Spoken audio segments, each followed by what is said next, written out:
Ni nani ambaye angeweza akasimama akafurahi kwa vitendo hivi tunavyofaniziwa na bado akacelebrate wakati watoto wetu wanakufa njaa kule? Watu hawana vyakula, saa nyingine hawana maji, mahospitali hanawana madawa, usafiri ni shida. Tunafukuzana na watoto maskini kuwaomba kodi. Hii kodi ambayo iko pale tumepewa na Mungu hatuishughulikii. Ni unyama. Na kama ni dhambi, hii ni dhambi kubwa. Mimi ndugu zangu, nilipozungumza kwamba hii lazima we have to fight for this, sio kwamba mimi sina damu. Nina damu. Lakini damu yangu haina faida kama wananchi wa Tanzania walionichagua kwa moyo wao bila hata kuwahonga, na Mungu akawabariki kwamba mpeni huyu, halafu nisimame pale nikawe mmoja wa wasaliti.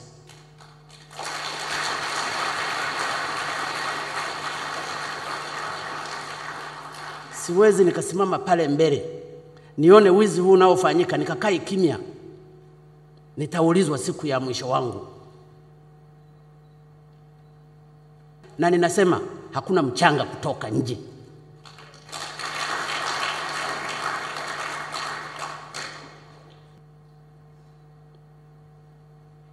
Madhahabu haya si ni mengi. Si ningesema na mimi nisafishie kule likakae huko Ulaya.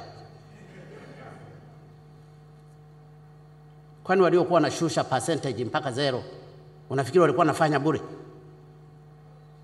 Hawakujali maisha ya Watanzania, walijali maisha yao.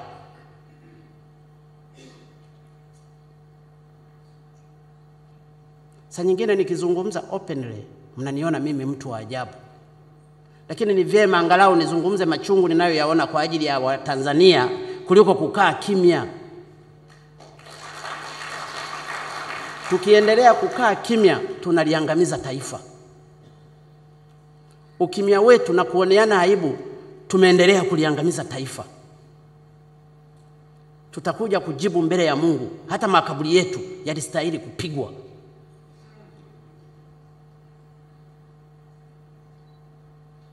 It's so painful. It's really painful. Ukienda leo mtaani ukaangalia watu Kariakoo, nenda Manzese, nenda wapi, nenda mikoani, unaweza ukaona maisha ya Watanzania walionayo. Ni ya mateso. Nenda katika kila mkoa. Mimi nimezunguka Tanzania nzima wakati nikiomba kura. Paka nilikuwa najiuliza kwa nini hata ninaomba hii kazi.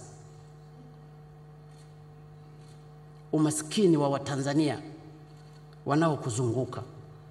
Lakini wanakutuma nenda katusaidie. Kwenye bomba la mafuta la Uganda, mafuta ni yao. Amekuja mwekezaji, lakini wameshare. Wamecalculate ile cost yao, iliyobaki ni faida ya Uganda pamoja na mwekezaji, wanashare. Hawatapata 4%. Nafikiri wanashare the interest ya zaidi ya 70%. Sisi dhahabu ni yako, almasi ni yako, Gramford ni yako, mafuta ni yako. Unamwambia chukua, utakapofikiria huko na mimi utanipa. Halafu anakuja pala anamwambia you are so poor, this country is so poor. Benki kuu wangekuwa wanachukua record ya dhahabu hizi zinazosafirishwa. Dhahabu ni reserve kama pesa. Tusingekuwa tunahesabika nchi hii ni maskini. Na kwenye export yetu ingepanda juu.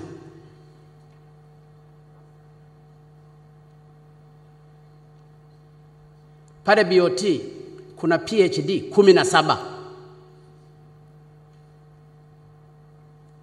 PhD 17.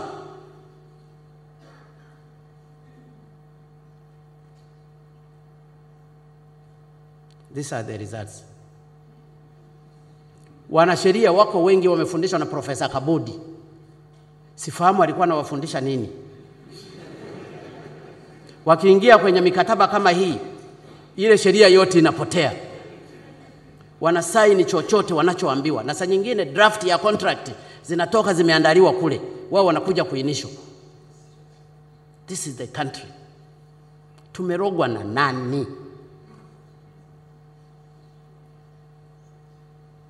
Basi kama tumerogwa, basi mtuombee nenyi wachungaji, mapadri, mashehe. Kama ni mapepo basi yakaondoke. Na ndio maana mtu ukijaribu kuzungumza kutetea masilahi ya nchi, unaonekana you are so different. Mtu amechaguliwa na watu, unakuta kwenye jimbo lake umaskini ni mkubwa, lakini anatetea haya ya upumbavu. Lakini unamkuta huyo mtu siku za nyuma alikuwa ameshaji identify mwenyewe kama mtetezi wa mazingira na nini, amekuja tu amepinda ghafla hapa, unaweza ukajijua kuna mdudu gani ulimuingia mpaka akili hii kabadilika haraka hivi. Kwa sababu masilahi ya nchi, it is not politics. Ni watu tunaowaongoza. Kwa hiyo ndugu zangu, viongozi wenzangu, ndugu wananchi mlioko hapa na viongozi wa dini na Watanzania kwa ujumla, ripoti nimeipokea yote nimeikubali, na viongozi walioko ndani ya serikali na vyombo vingine vya dola vya ulinzi na usalama, ripoti mmeisikia, kila mmoja katika eneo lake akalishughulikie. Kama linahusu Wizara ya Fedha, nenda ukalishughulikie. Kama linahusu Wizara ya Sheria, nenda ukalishughulikie. Kama linahusu PCCB, nenda ukalishughulikie. Kama watu wametajwa hapa, unless labda yule aliyetangulia mbele ya haki rafiki yangu Kigoda, lakini wengine wote wapo, wahoji kwamba ni kitu gani kilikufanya wewe kushuka mpaka 15% mpaka 0%. Na saa nyingine wengine walisafiri mpaka kwenda hata Ulaya kule kwenda kusaini haraka.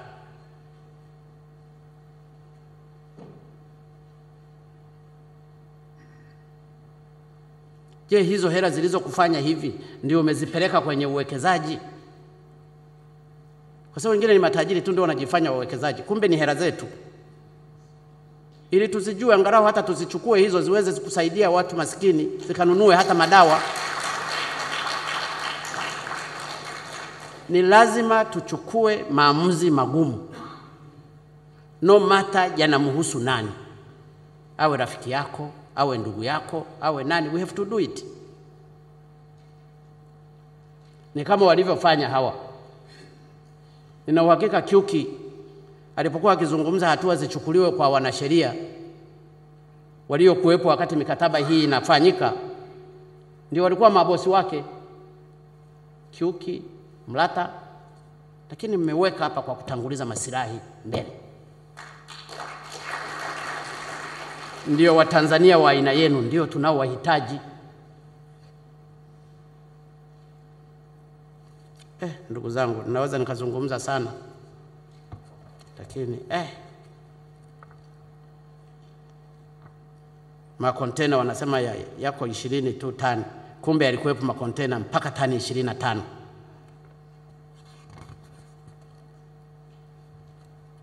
Yote yameorodheshwa huko.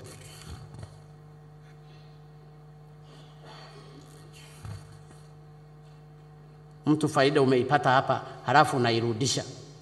Unasema hii ndio tumewakopesha. Mavifaa yao wanayapandisha bei, wanayainflate. Hata kwenye TRA walichokuwa wakidai hawalipi. Wakipelekwa mahakamani tukishinda wanaapili. Tukishinda tena wanapili, wanapeleka kwenye arbitration. Wale wenzetu nao wale wanaohusika na arbitration wanachelewesha. Ninashukuru kaimu jaji mkuu huko hapa.